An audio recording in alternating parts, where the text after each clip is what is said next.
Ladies, gentlemen, and everyone in between, the symposium is about to start in a second, so please get seated quickly, put phones on silent, and be ready to enjoy this evening with us. It's showtime.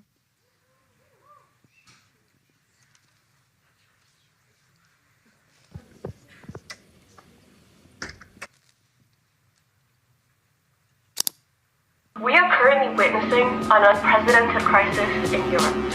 They claim this means this land is theirs to invade. Soy europea. Aku orang Eropa. Ikon Europeus. Dance is emotions. Dance is a universal language that connect us beyond physical borders. It's all about sense making, bringing different people. Values or understanding. Look at our neighborhood. Here is a Catholic chapel, a Protestant one, Eastern Orthodox Church, a Russian Orthodox Church. That go beyond stereotypes. Post about typical Dutch habits were also...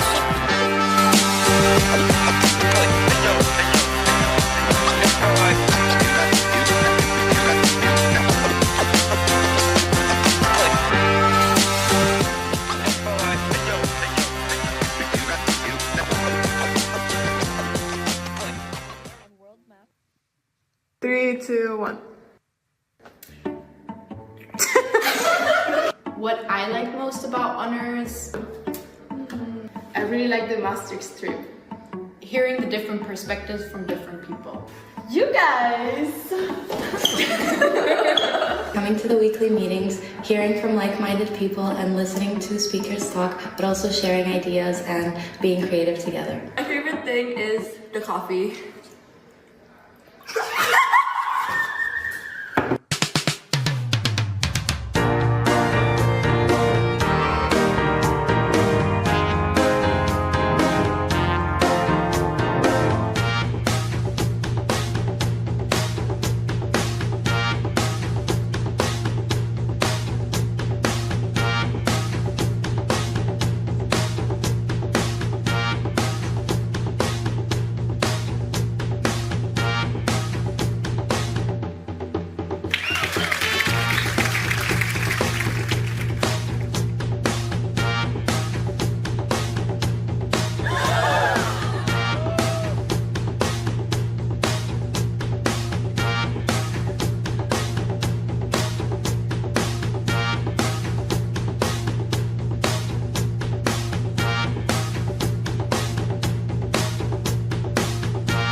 Hi everyone, welcome. I'm Alexander. And I'm Nora. And welcome to our symposium tonight. Where we showcase our important dates and parts of our honors journey. Yes, we hope that you're comfortable in your seats and ready to enjoy this evening with us. So let's dive right into, actually, our creative endeavors.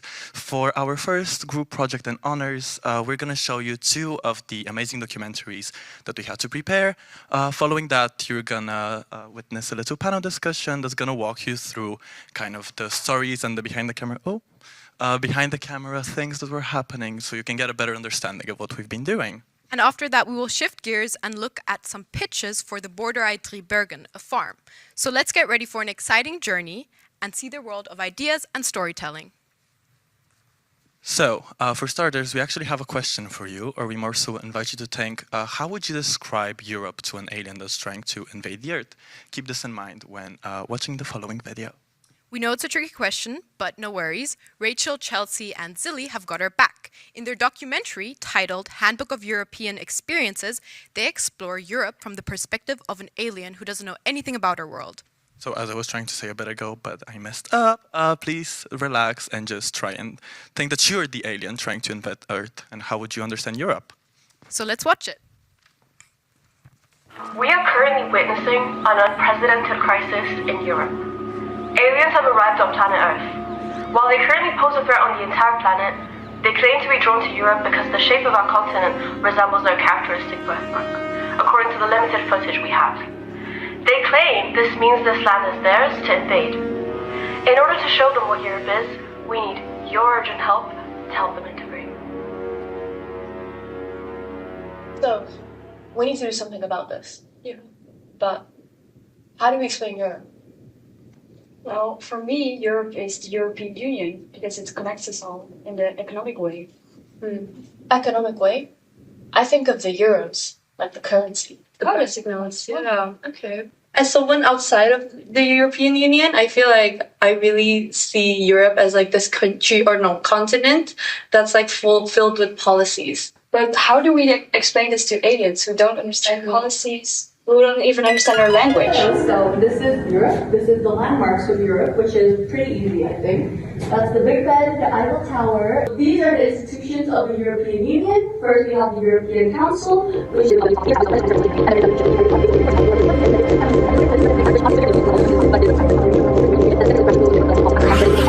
If you create a handbook, like a guide to Europe. But we can't write, so we have to use images. Yeah, but what images do we use?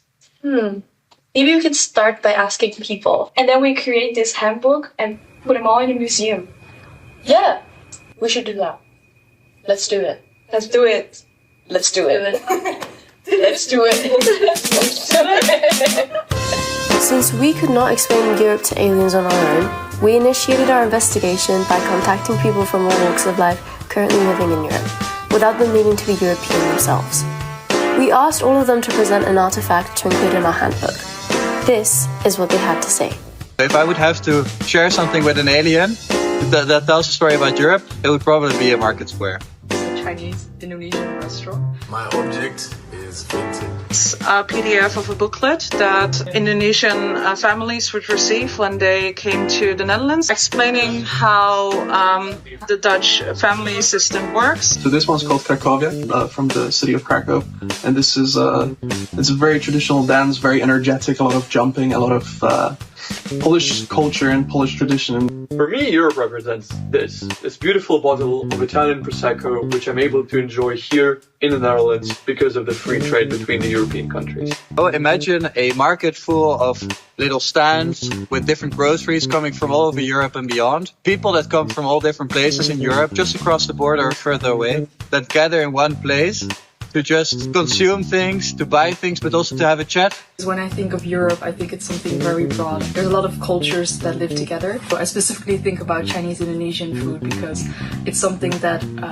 has a Chinese origin. It has been catered towards the European taste as well. Sustainable practices are thinking about the climate change as well as cheap second-hand thrift store products. That to me represents Europe in a way that back home doesn't. It's written for aliens already, but there's also an underlying narrative where there are kind of racist views against what Indonesian women already knew and didn't know. It's important to have a document there that not only symbolizes Europe, but also how Europe impacted the rest of the world through colonialism. Following our interviews, we attempted to display all of our evidence on one board. Each interview revealed a unique story of how the European identity is interpreted. Through connecting all these stories, we have identified 3 key findings. Firstly, people think of Europe through their own nationalities. While the idea of Europe as a unified entity exists, people continue to view it primarily through the lens of their own national or cultural identity. Secondly, some of our interviewees have drawn parallels between aliens and migrants, and the truth is that many Europeans have treated and continue to treat other human beings as aliens. People from outside Europe are integral to this continent's identity. Therefore, Europe is not a fixed entity. Rather, everyone living in it, including the newcomers, is actively reshaping its story, which can only be described by an ongoing flow of artifacts, experiences, and memories. Our research findings only portray a small portion of what Europe truly is. In order for aliens to understand Europe, they need to be part of it and experience it for themselves. But since you also live in Europe, What would you add?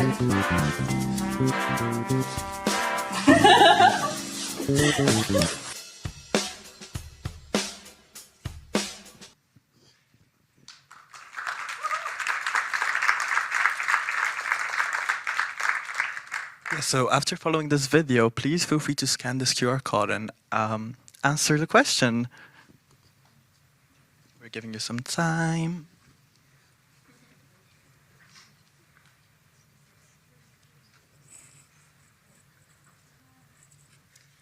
And as you answer the question, we're going to dive into a discussion about the creative process to create this documentary. And I'd like to invite our panelists, Chelsea, Rachel, and Zilly, to the stage.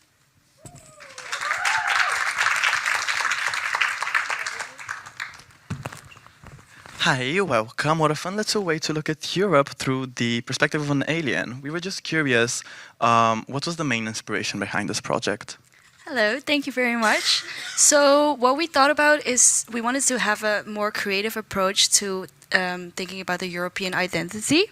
And what really got our attention is that we wanted something that would be people would be able to understand what Europe is. And not only people, but also animals or creatures like aliens. And since animals already are on Earth, we wanted something completely different. And that's why we chose the aliens, because they don't know anything yet. Yeah, and we tried to encourage people to use really simple things, like day-to-day things, such as like you can see the straws or the Italian Prosecco, so that the aliens, they could understand it, because if we say borders or continents, they might not understand it. So yeah, that was why. And I feel like we all had really a fun time making the documentary. So yeah. Yeah, great. And you kind of already brushed upon this, but just a follow-up question. How did you come up with the idea of having an alien in a handbook as the centerpiece of your documentary? I think Rachel was the one who first mentioned it in our informal meeting. And I was like, oh my God, I really like that idea. And which is why I think Deborah put me in the same group as her. And yeah, we explored that area. Do you want to explain more? Sure, yeah, we were at the social hub and it was one of our first meetings, and Deborah asked us really quickly while we were grabbing coffee, start thinking of an idea you would have for a documentary about Europe. And for some reason that's what came to mind, and I remember telling my friends and stuff, and we didn't really see it, but I was like, oh, that's the only thing I can think of, explaining it to aliens. And then yeah, we shared it in the meeting. And then in terms of the handbook, I came up with it as in a physical way where we could really capture and keep something that we could give to aliens. So yeah. Thank you. And I noticed there was a piece of fun music in the background. Could you maybe tell us a bit about that and how you created it? Yes. So throughout the documentary, as you might have seen, it was kind of like a whimsical detective vibe, and I wanted to create a song that kind of represented that and really followed the journey as if we were in a little show trying to investigate what Europe means to people. That's really impressive. Thank you. So thank you so much to our panelists for sharing about their documentary. We're now going to move on to our second documentary. But a round of applause, please. Yes. So you might think me and Nora are lazy because we're not standing up, but actually, as she already kind of mentioned, we have a second documentary planned for you. That one also centers around quite the unique perspective, and it tries to look at Europe not through a written or a spoken language, but more so through the language of dance. Yes, and as the title reads, it's Dancing, the Universal Language of Europe, which Velina Gray Hanyan Priya take us on a journey where dancing reflects the unique cultural identities of Europe. Let's watch it.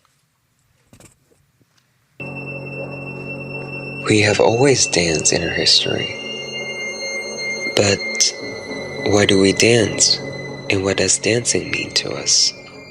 For me, dance is freedom. Dance is love and hate. Dance is emotions. Dance is a universal language of Europe.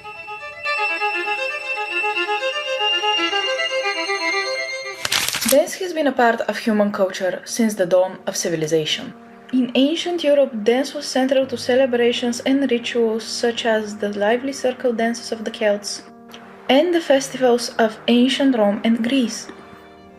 Over time, those festivals developed to form the national symbols of these countries, such as the Greek sirtaki or the Ukrainian dance, each reflecting unique cultural identities. Националният танц е колективно съзнание. Той е израз на общността, на вярванията, на очакванията на тази общност. Свързан е с бита на същата общност и главно е изразител на веселието, на почивката.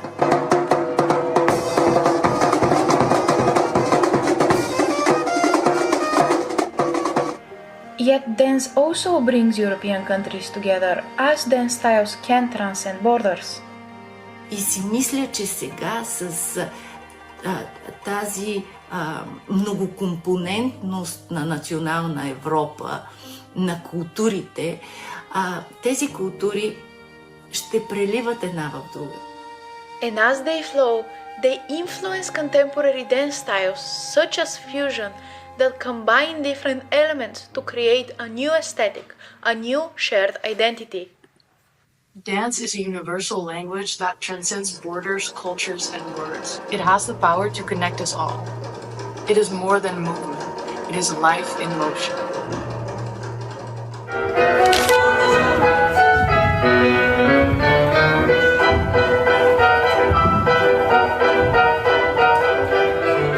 Hello, I'm Mattia Trematerra. I'm 23 years old. I'm Italian and I work in the Netherlands in Rotterdam in Connie and Dance Company. I'm Enora. I'm from Switzerland. I'm 21 years old and it's here my second season in Connie and Dance.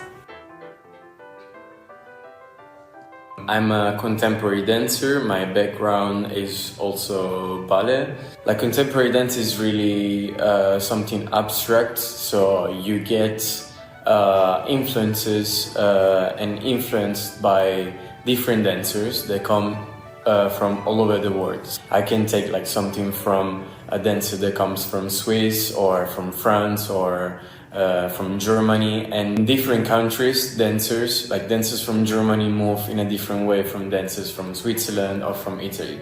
So there is kind of like a common sense of moving.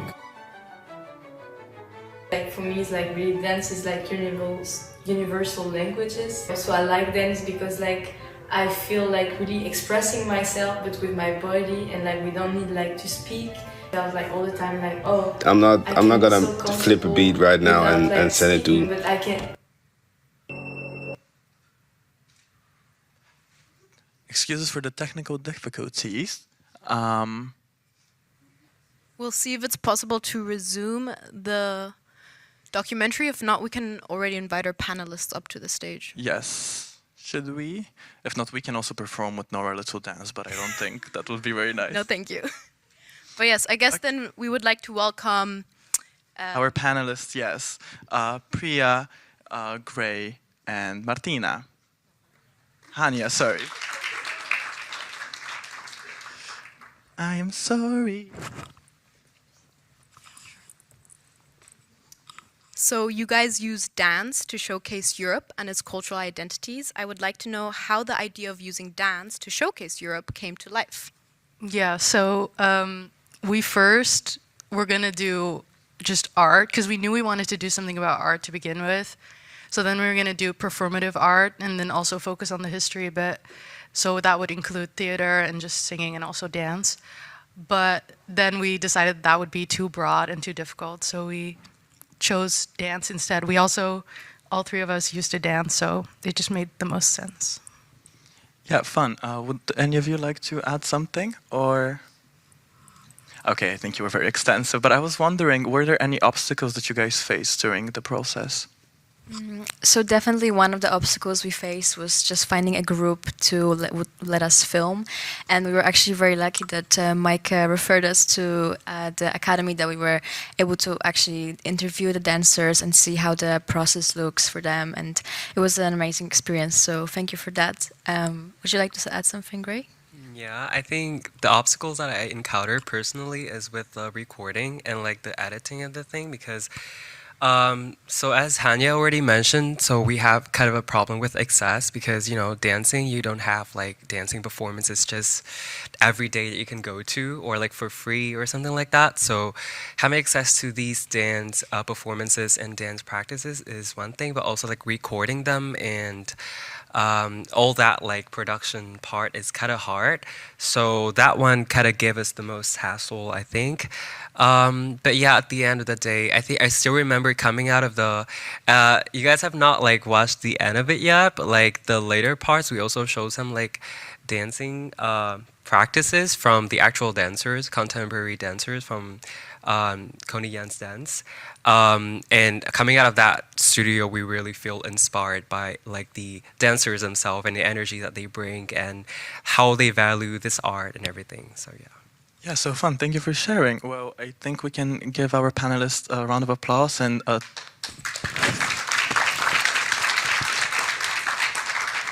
you can also maybe applaud Mike for helping them with their little project.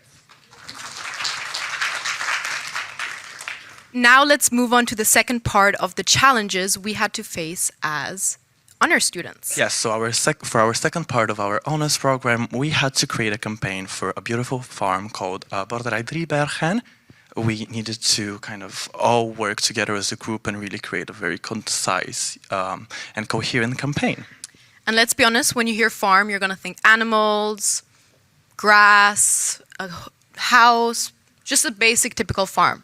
Also maybe a lack of Wi-Fi, some peculiar little smells. But Boerderij Driebergen is nothing of that sort. Yes, and our challenge was simple. Use storytelling to make Boerderij Driebergen stand out. It's a farm, sure, but it's also an event space, a cultural space, a place where people can dine, sing, and just have fun. It's a community. Yes, so as students that really value our creativity and storytelling, we got to work. Turns out portraying such an extensive and diverse farm was quite a challenge, but we centered around the concept of personifying objects. And we're going to talk to one group now who actually had the idea of the concept, and their members Myla and Laura are going to come to stage and talk about it. Please welcome them.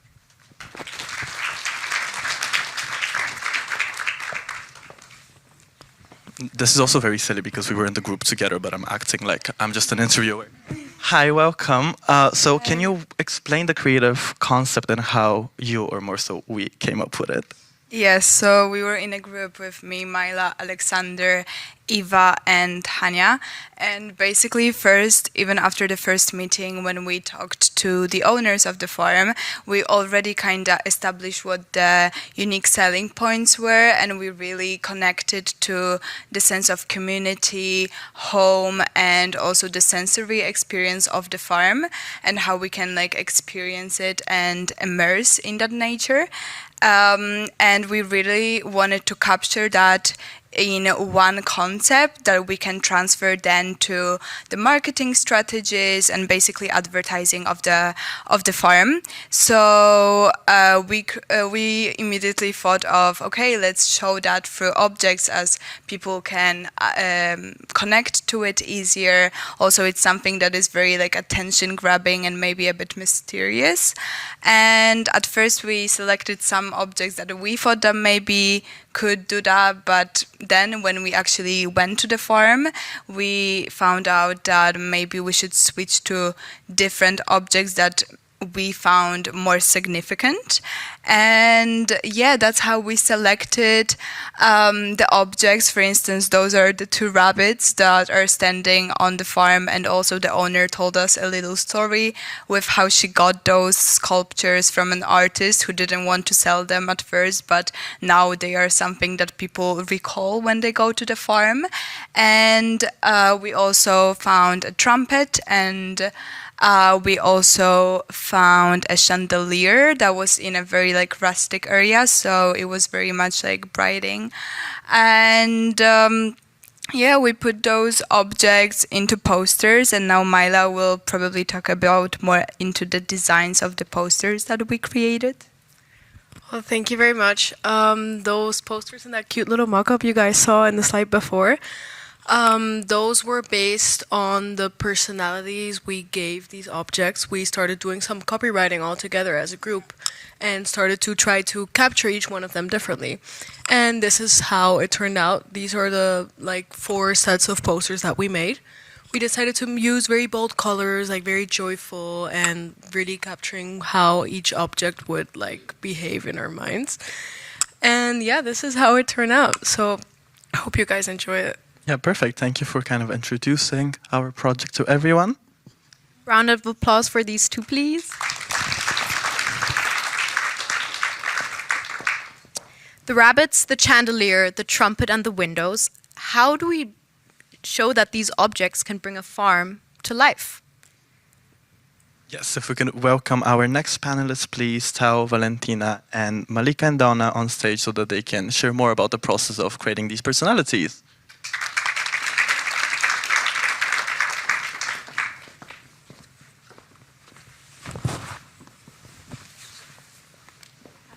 Valentina and Tao, could you tell me a little bit about the object that you guys got the chance to personify? Yeah, so we basically had the bunnies, and they were kind of the most representative object of the farm. As Laura explained a bit before, they have this very significant backstory within the farm. The owner actually got them from this artist that didn't want to sell them at first, but after visiting the farm kind of realized that they belonged there and gave it willingly up to the farm. So yeah, even the logo of the farm is inspired in the bunnies. They're in the garden.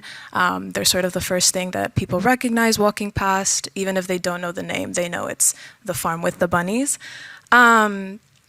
So yeah, from that sort of story, we took those insights and made these bunnies, personified them as gatekeepers. People, they welcome people into the farm, kind of, and then we added additional characteristics of them as like curious listeners. They want to listen to your story. People, because usually people who go to the farm are a bit sick of the busyness of the city and want to get away. So we kind of were inspired in that. And yeah, maybe Tao wants to talk about the execution of our video.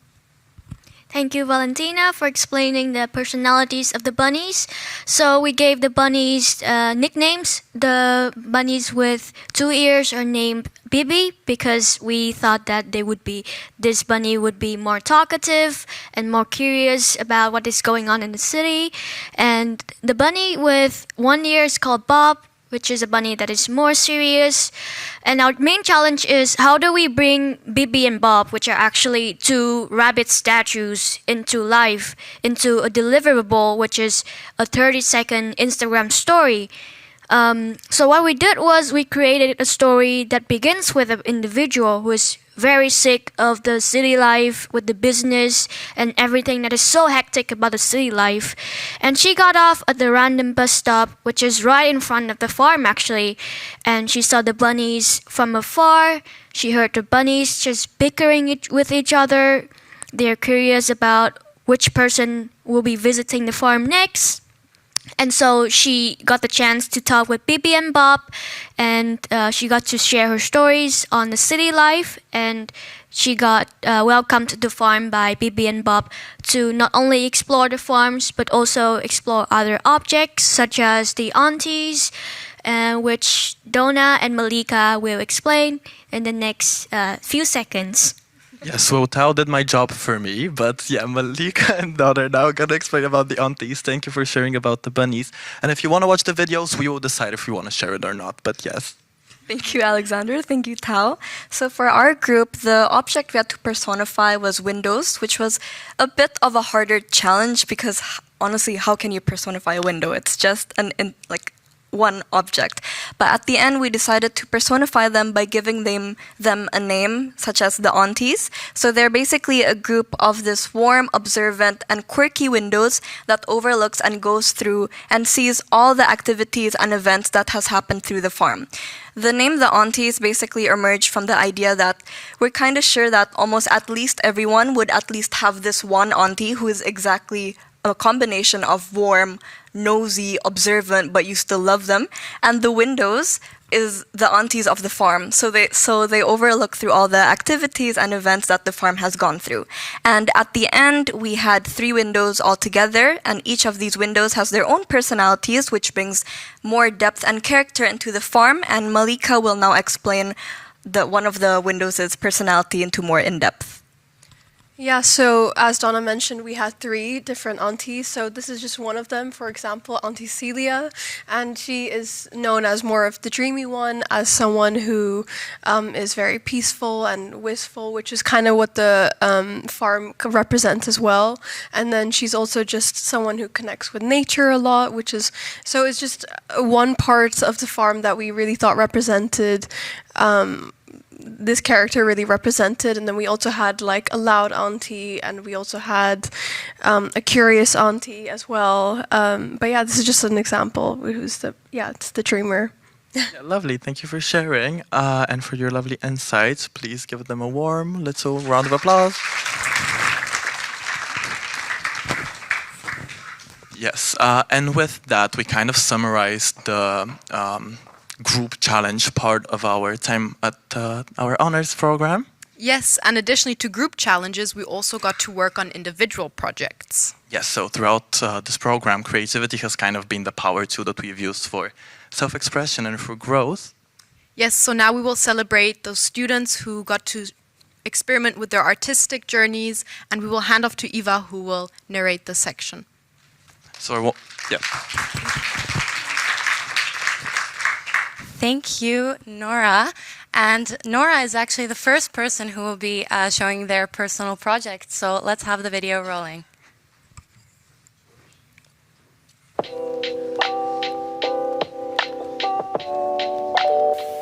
Being a student can be quite stressful, from the heaps of literature to learn to the new experiences of independence. But nothing is truly as stressful as the question every family member, relative, friend, and associate asks. What will you do after your degree? The question that bugs many students as they fear the future of unknown and uncertainty, a feeling I had not too long ago. But as I entered my studies and started reflecting on my courses, I found myself edging closer and closer to the idea of marketing as a career choice. Marketing, the process of getting people interested and engaged in your service or product, is key to all businesses. It can be seen as an activity, a process, but also a career, which leads to a question I ask myself: why do I want to pursue marketing? Is marketing such an attractive future career choice because of its balanced nature? The perfect balance between business and creativity, allowing one to keep up in a fast-paced society that is built around business affairs whilst also being able to incorporate creativity through innovative and experimental strategies. Or am I and others in a similar position, intrigued by marketing because of its broad possibilities, marketing's ability to be applied to an array of fields and businesses, from advertising and PR to market research and content development. Yet maybe it's to evoke emotions among different types of people, see the many ways we can influence the public and explore the various reactions marketeers can evoke through their work, whether it be a simple smile, an intrigue to buy, or sparking anger within someone. Or perhaps it's to acknowledge how we ourselves are affected by the marketing process and marketeers' work on a daily basis, to become aware of a process that has become so hidden in daily life. There are countless reasons why I and other people would want to pursue marketing, but whether it is possible to single out one definitive reason is challenging. Instead of explaining to oneself why, one should just do. Experimentation is the best way to discover one's own feelings and passions, especially within a field as expansive as marketing. My top advice would be to keep exploring and trying out new things, just as I did with this project.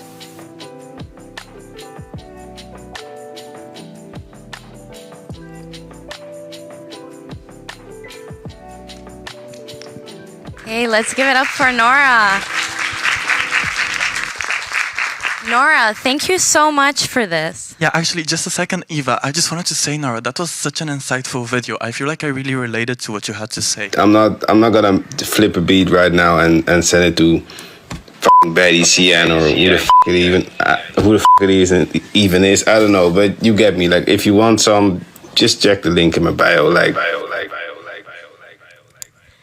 I'm Patty CN and I'm back to attack all the haters watching from the sidelines. I gave you 3 years to react, you're scared, it's a fact. I'm standing where the light shines. I met with a hater from a long time ago. He dressed like an extra for a Disney Channel show. He wants me as a friend, but I keep him as a foe. I beat his face up, look like tic-tac-toe.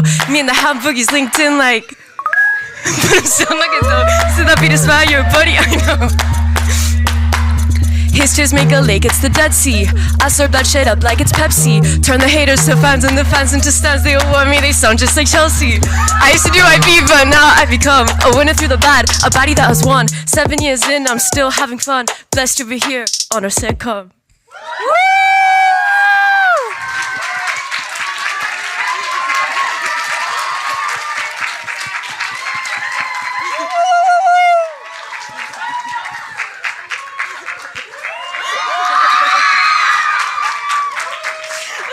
I'm a bit too astounded after this performance. Rachel, I leave the floor to you. Wow, thank you, Patty CN. Could you tell us a bit more about this presentation? Of course.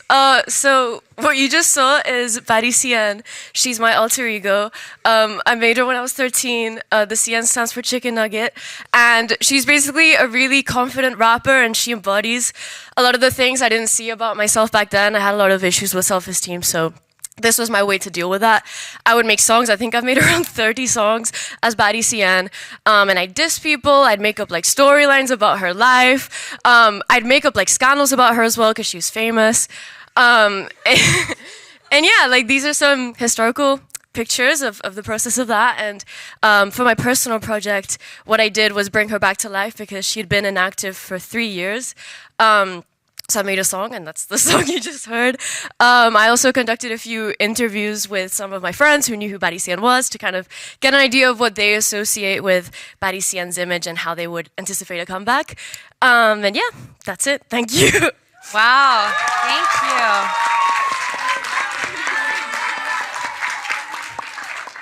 Thank you, Rachel. I don't think anyone expected that. Now, let's welcome Myla to the stage.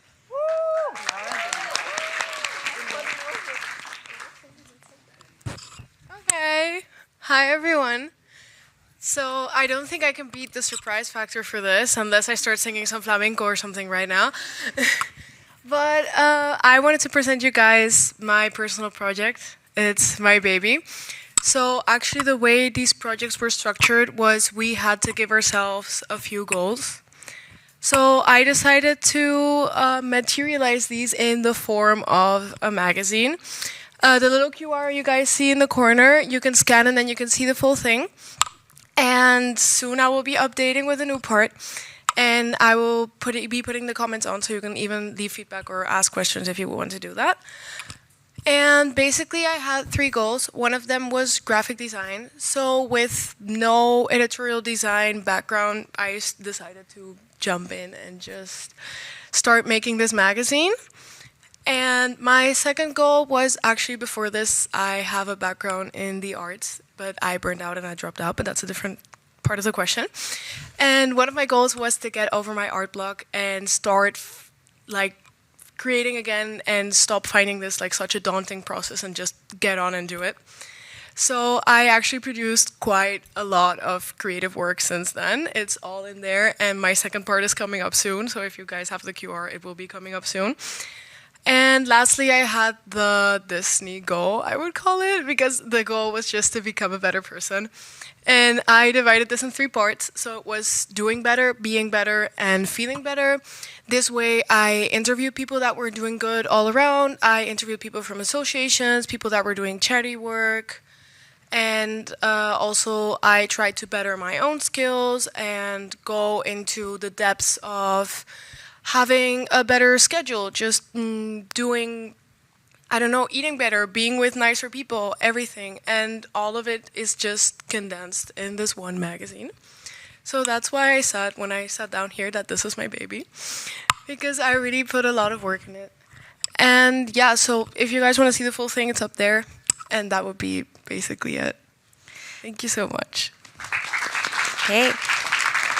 Thank you, Mila. And everyone make sure to check out Mila's beautiful magazine, and you can learn more about her personal goals as well.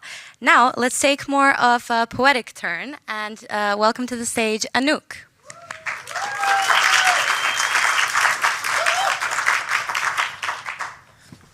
Okay, yeah.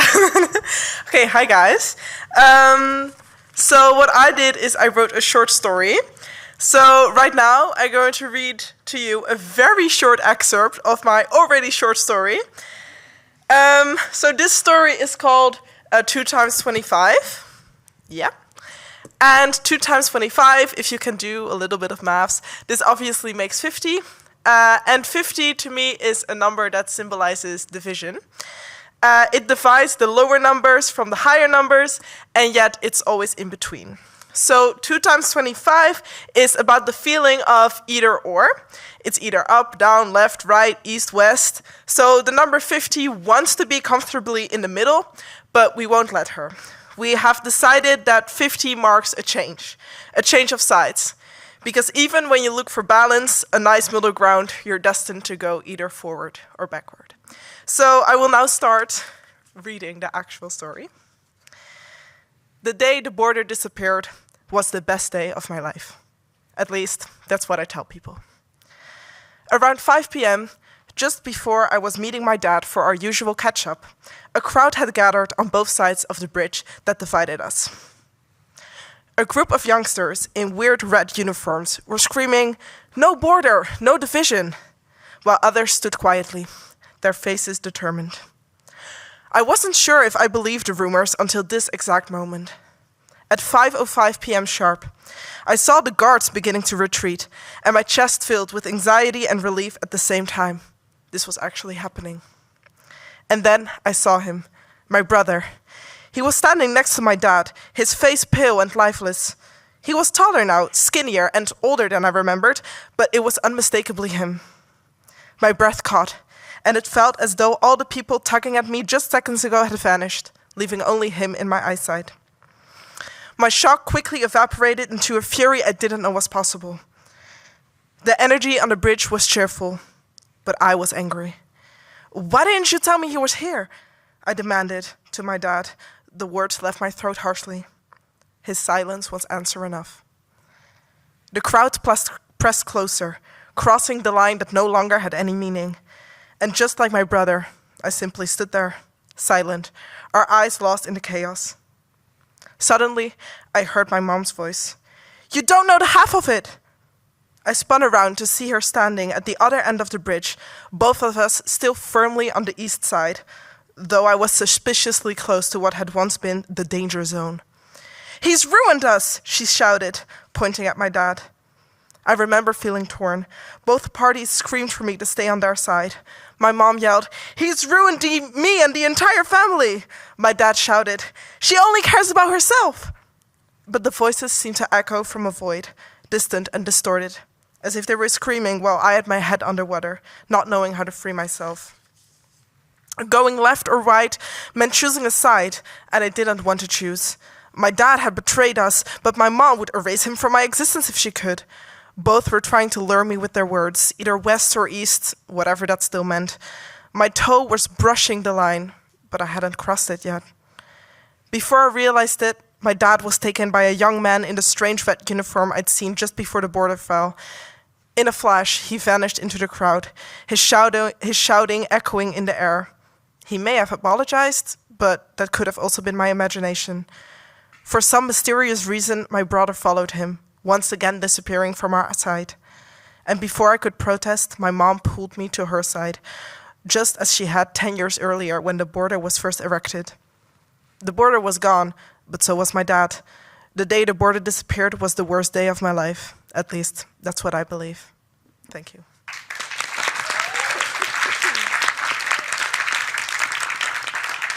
Anouk, I think I can speak on behalf of everyone to say that this project was really moving.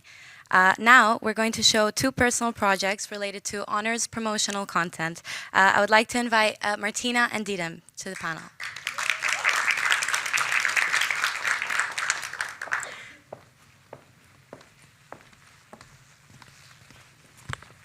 So, the personal project assignment was pretty challenging, and it was really broad, and there were no clear set of instructions or guidelines to follow. What would you say was your biggest challenge in coming up with your personal project?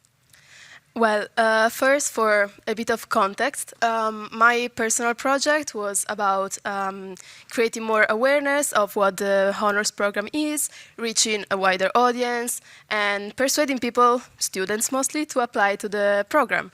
So I figured that the best way to do that was by using a platform that we all use on a daily basis, which is Instagram. And that's why I created a reel to promote the honors program to be posted on the UR account.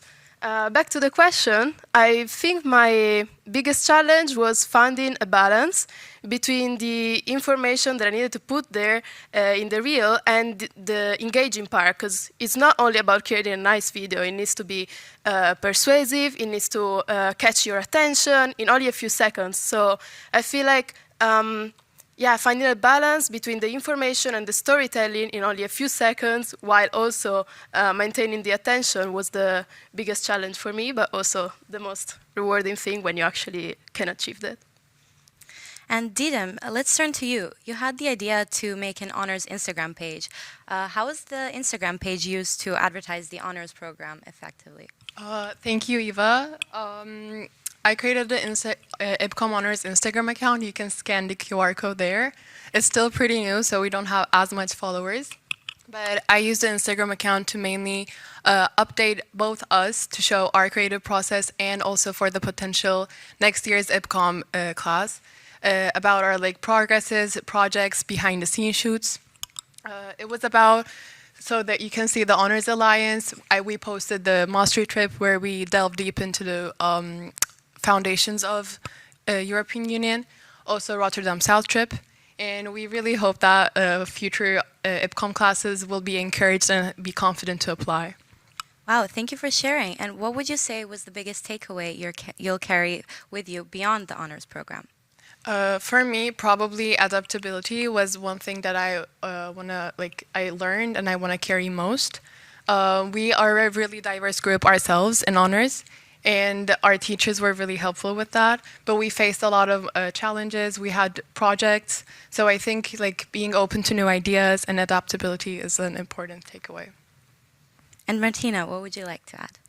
I think personally, for me, it's the community value. I feel like one could argue that growth comes from each of us independently, but I think the environment that was created in the honors program also helped everyone grow personally and as a group.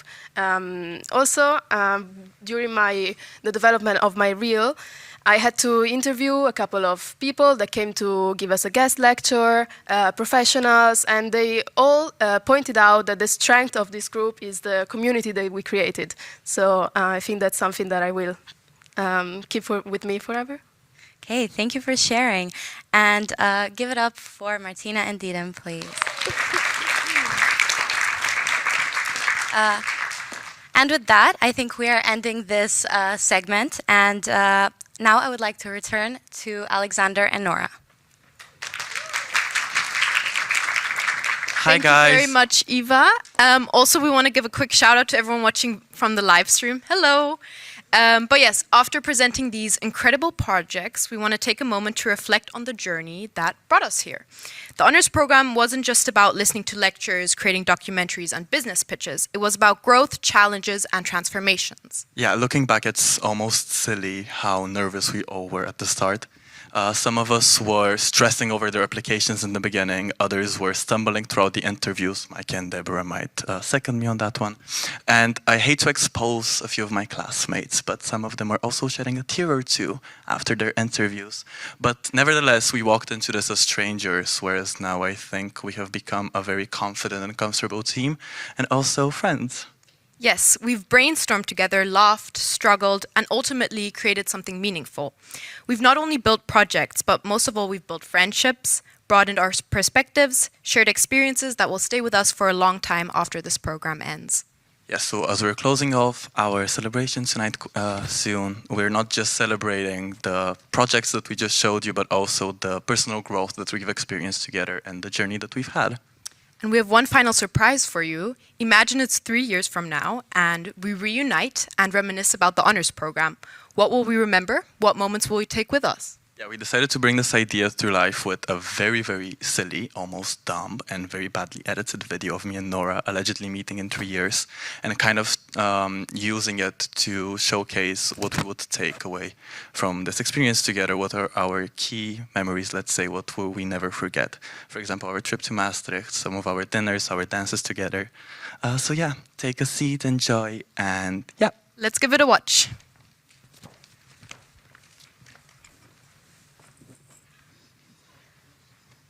Hi guys, welcome to my vlog.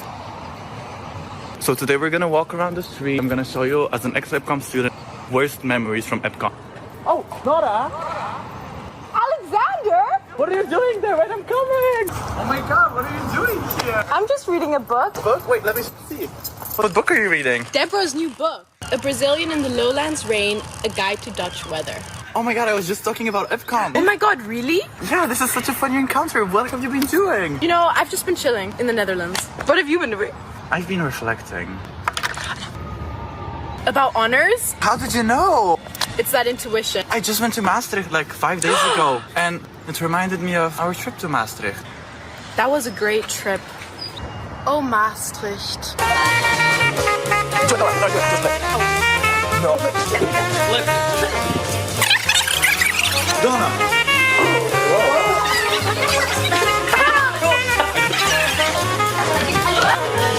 Oh, and when you went up to people to ask them... Define European culture and European culture and European culture in 3 words. Ugh, and when we sang in the train together. One desire.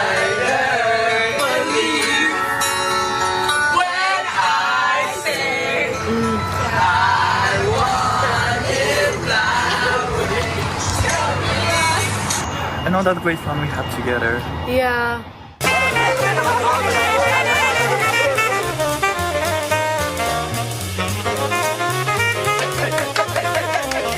I miss it. I'm gonna miss it. We really cherish our time together. Thank you for everything. Mwah.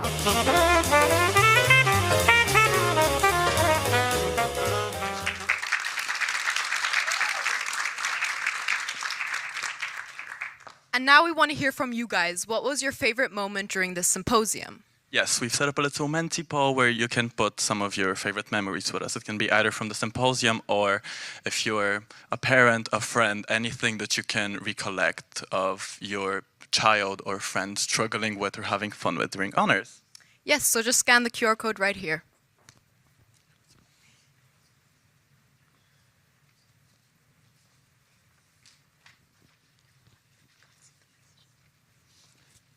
Yeah, we're really not going to showcase your answers. I think me and Nora are just going to be having dinner later and really enjoying what you've put there. Hope you've all had the time to scan this QR code. Yes, yes, all good. Okay, perfect. And I hope we'll have a fun time reading through them. But yes, now as we end the chapter, we want to thank our fellow honor students for making this journey unforgettable. Yes, as we said, we were really hold the friendships, the growth, and the experiences we've had together, even though our time together here at the program might be coming to an end. And as we depart into different parts of the world with our upcoming exchanges, internships, etc., we just really want to thank you for all the beautiful time we've had together. Yes, so let's give a round of applause to every single one of you who made this journey unforgettable.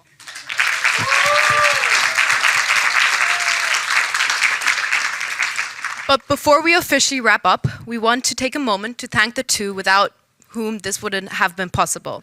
Deborah and Maike, you've seen everything. You've seen the good, the bad, and the chaotic. You truly have impeccable patience, and we really, really cherish you for creating our group and taking us through everything. And we'd like to invite you up on stage so we could ask for some advice. So a round of applause to our two creators, please.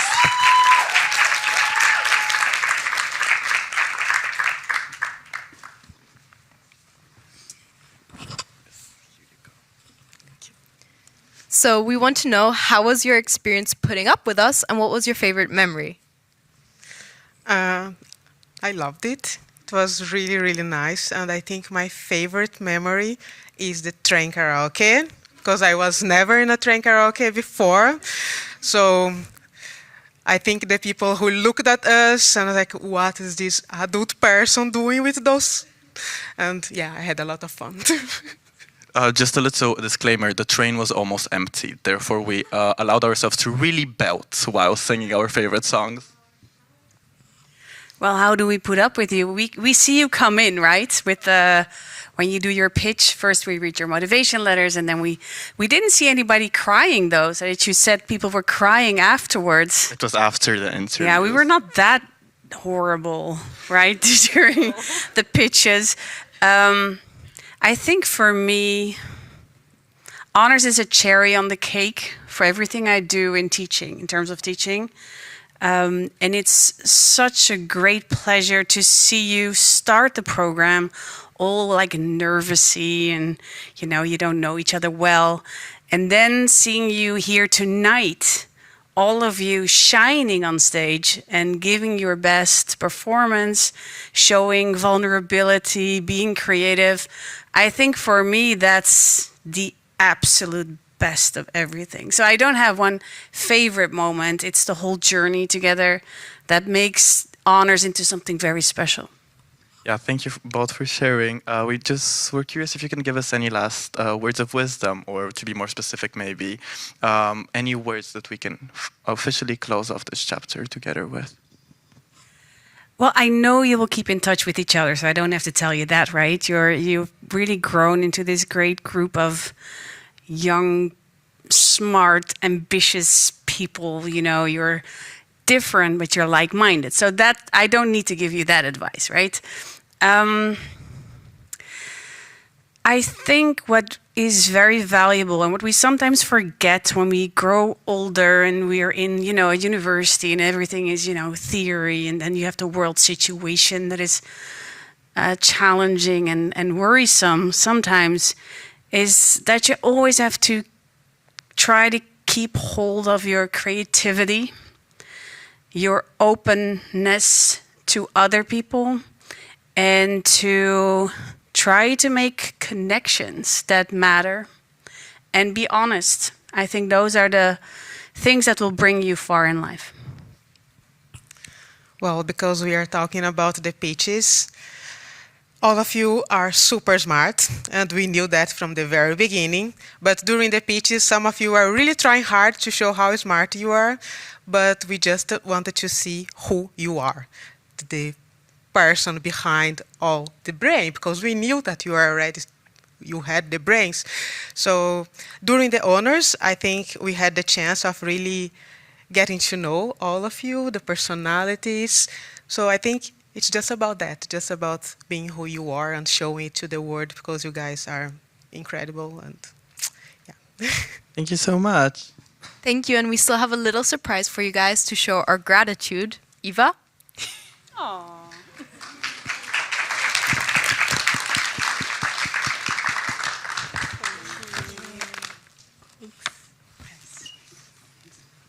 And they already gave us a present for Christmas. Yes.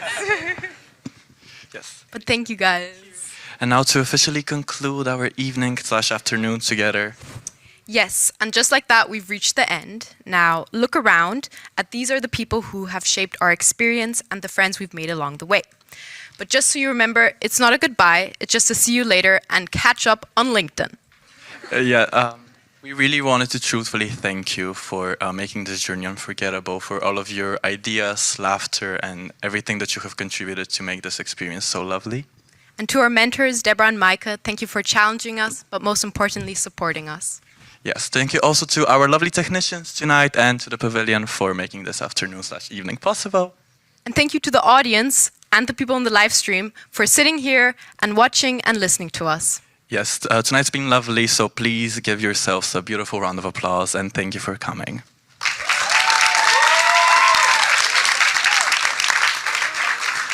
We're now going to give the stage to Mike and Deborah to hand out our certificates.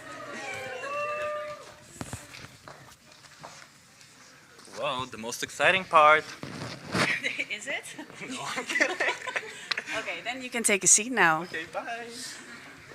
Give it up for Nora and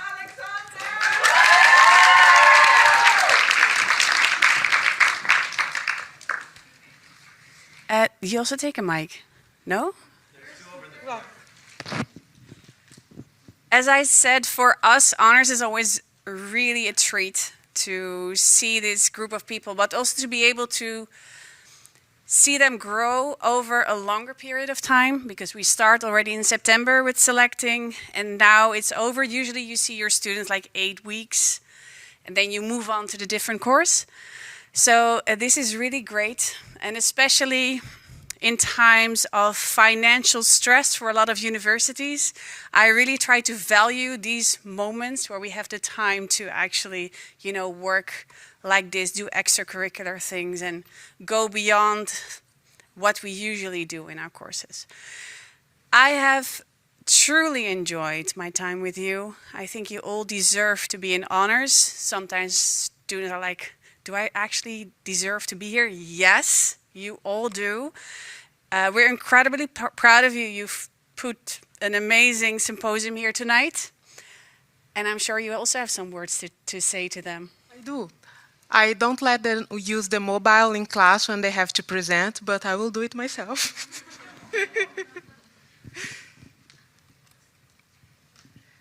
So I wanted to say that it was a pleasure to share these months with you, from the workshops in the campus to your trip to Maastricht. I must say again that I love the train karaoke. It's going to be a core memory of mine. I want to thank you all for the dedication that you put in all the projects that you did, but mostly the dedication that you had with each other. At some point, people from the honors asked me which group was the best, because this is my second year doing the honors, and they are really different, and each group has its own nice aspect. And what I told them is that, yeah, it's really different, but what calls my attention for this group is the kindness, because from the very beginning, you are all really integrated to each other. You are all really nice to each other. The discussions were very respectful, and you could see that the friendship was really among all of you. So it was really nice to share these moments with you.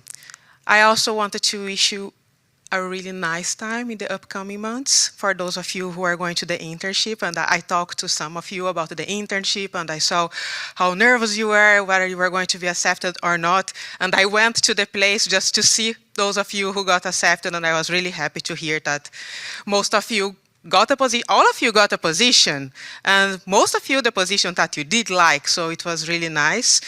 And I wish to see you again in 2 years, maybe to work together again for the BA thesis, but if not, just to say hello around the campus. Thank you. And I also, as a last thing, would say you are the best organized honors group we have ever had. So for the audience, usually the symposium, when they have to organize something, Deborah and I, sometimes we ask, hey, how's it going?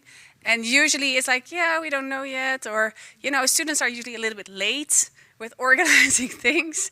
This group had everything sorted out from the beginning, divided up in teams, had like, I don't know, you look like management trainees sometimes. So congrats on this.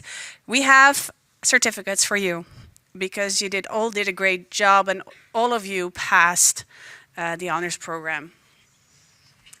Anouk, do you want to be the first to come? Yeah, we can keep it.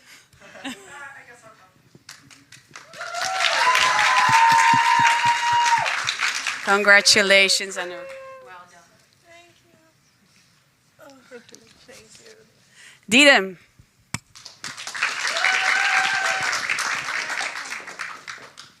There you go. Congratulations. Nora.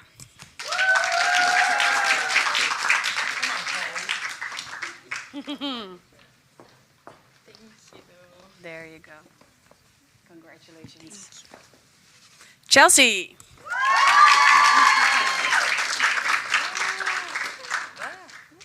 I'm not going to give you 2, right? It needs Is this one? Yeah, I think so. Thank you. Thank you so much. Thank you. Thank you so much. Donna.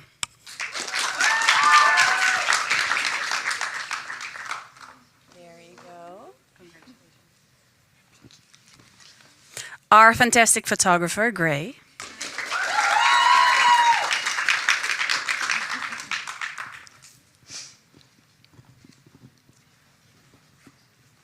There you go.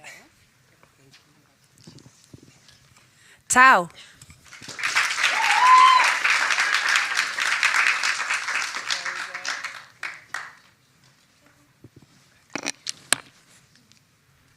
Rachel. Okay, you were so amazing. I love it. There you go. Priya.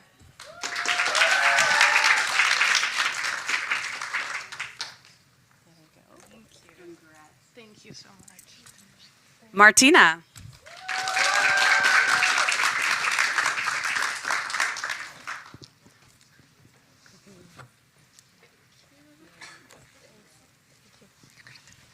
Malika.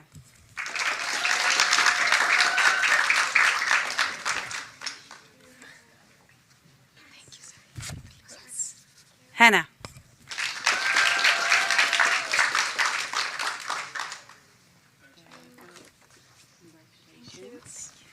Valentina.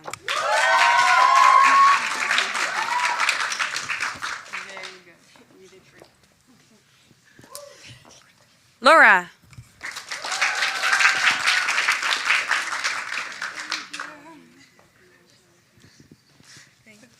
Eva.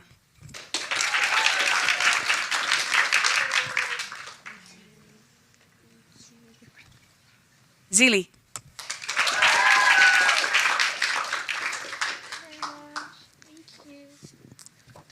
Felina, you have to go all the way down.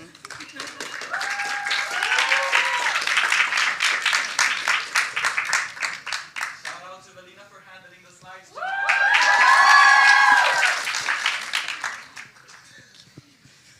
Now, okay.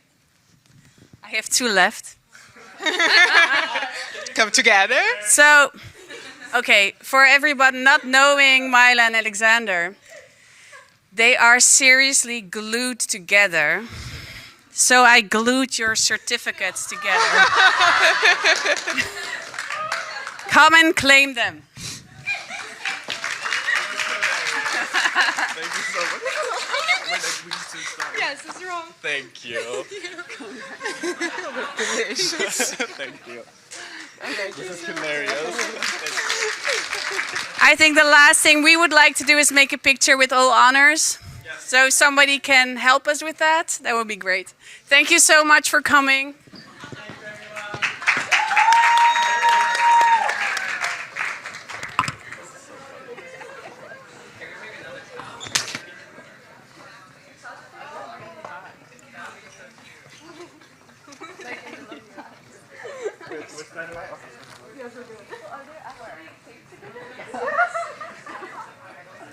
But on the back, so they're not Guys, should we maybe more of you come to next to Deborah?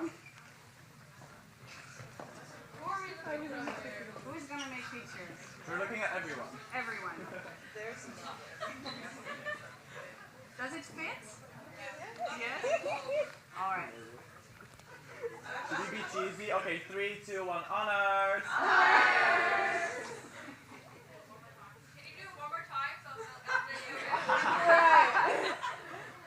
Honors! Guys! Okay, again. 3, 2, 1. Honors!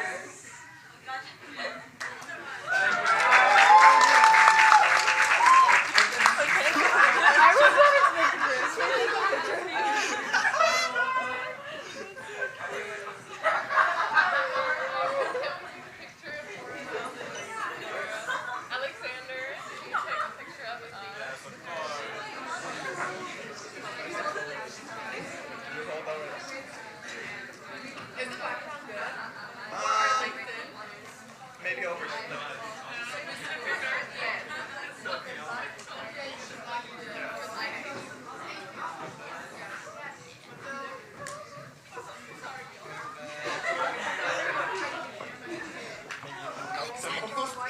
that I can take more mic.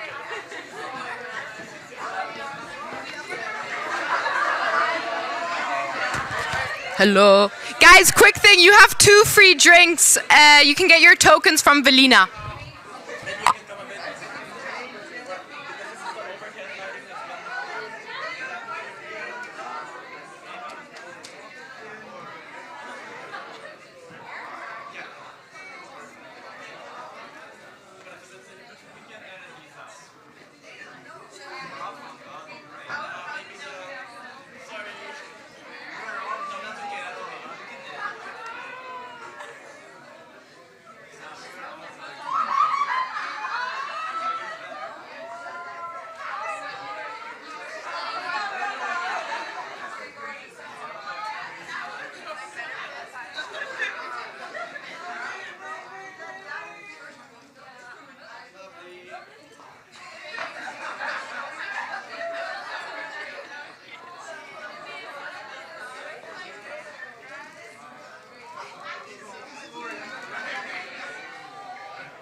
Guys of honors.